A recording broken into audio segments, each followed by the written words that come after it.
All right, joining me now on Inside the Tournament, Hope Solo. Welcome to the show. Hey, thanks for having me, Andrew. No, thank you for jumping on. Obviously, you are here because you announced and we announced earlier that Solo FC will be a team in TST, your TST team. How excited are you about that? Oh gosh, this is a project. I mean, it's all hands on deck. I'm 100% in.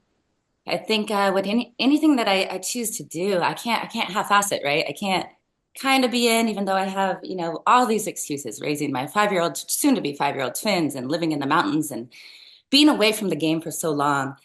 So when I made this decision to actually go forward with it, uh, we're dedicated. We're putting in the work, we're finding the players, we're GMing the team. I'm GMing the team, making tough decisions, making coaching decisions, and getting back in shape. So it's fun. I love the challenge. And I've been away from the game for so long that just coming back in an event where I can surround myself with people I love, people I trust, and really get back to what the game was always supposed to be about.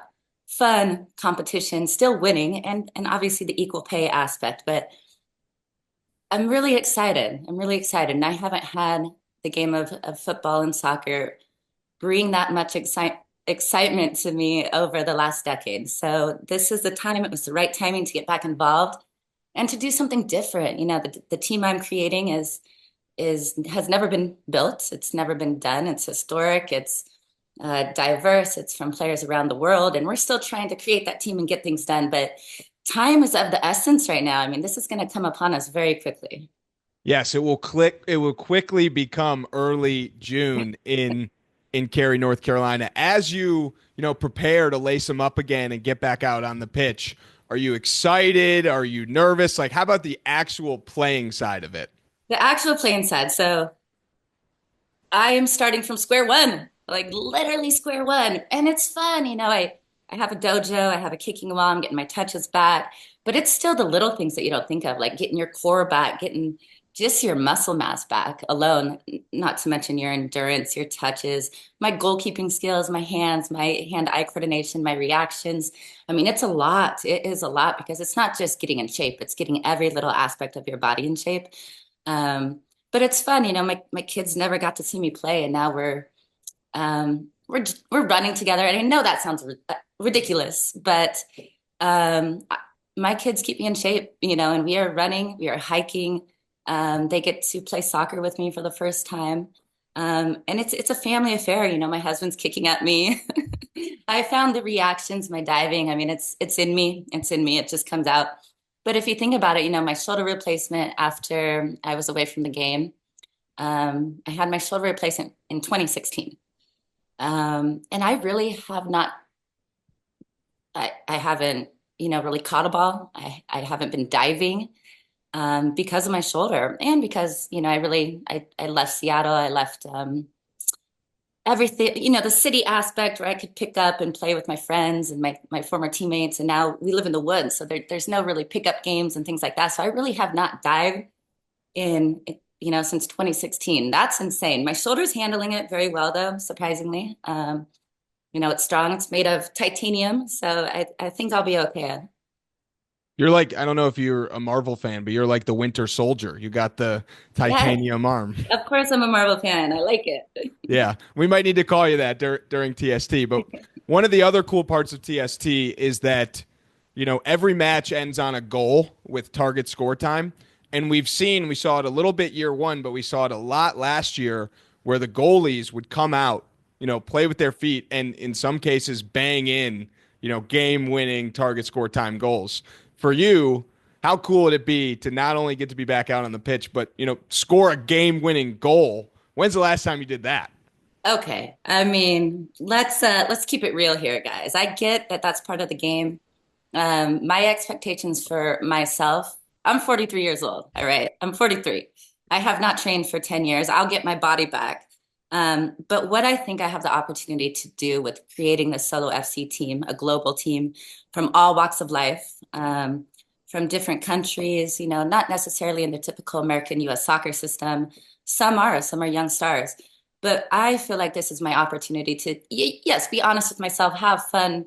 I hope to get my skills back. I hope to be on the field, touching and playing great and having fun, but being honest with myself and being able to laugh at myself at times if that happens. But then really being able to give the opportunity and the focus to the players that are the diamonds perhaps in the rough that nobody's ever heard about. And I'm very, very excited. That's just as important to me, to offer up opportunities as it is for me to score a goal and be on the field. Well, I think that that's great, and that's super exciting, and it sounds like you're going to be a great GM, great leader, player coach in some instances as well. I want to ask you one more thing. So at TST, the fans are incredible. And my fiance, even, she grew up with a signed Hope Solo shirt in her childhood room. So what I want to ask you is, are you excited to get to, kind of reconnect with the women's soccer fans of the world that, maybe haven't got to see you play or interact with you as much the last few years? Absolutely. Like I said, it's been close to 10 years since I've bowed out of the game and created my own life that I wanted to create with my family and get some downtime. It's not downtime with twins, obviously. Um, but really just get away from the game. And like I said, when John introduced this opportunity for me, I wanted to say no because I wasn't ready to come back to the game. But I couldn't say no because of how impactful this tournament is, how everything, it's the perfect timing, and how I miss the soccer world and I miss fans, not necessarily my fans. I just miss that enthusiasm. And I've heard nothing but great things being, on the ground at TST from fans and from players alike. So I think it's the perfect culmination of everybody coming together and really really celebrating the sport in I wouldn't say the simplest of ways, but it really brings me personally back to my roots. I mean, it's supposed to be about competition and fun, and everybody, it's an event, it's not just a soccer event. It's bringing everybody together. It's music, it's food, it's a festival. And I think for me, it's just, I couldn't say no because this is everything that I want to spend my time and energy into right now. Well, we are excited to have you at TST, see you there. Looking forward to Solo FC in June. If you could give, one final message, this is what Solo FC is going to be all about. What would that, lasting message be?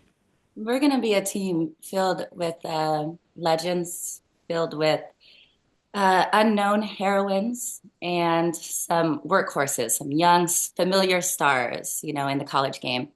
Um, I don't mean to go too much on a tangent, but it's very difficult because we are looking for these diamonds in the rough from all over the globe, um, and trying to get a perfect mix. But when it comes to practice, we're doing virtual sessions.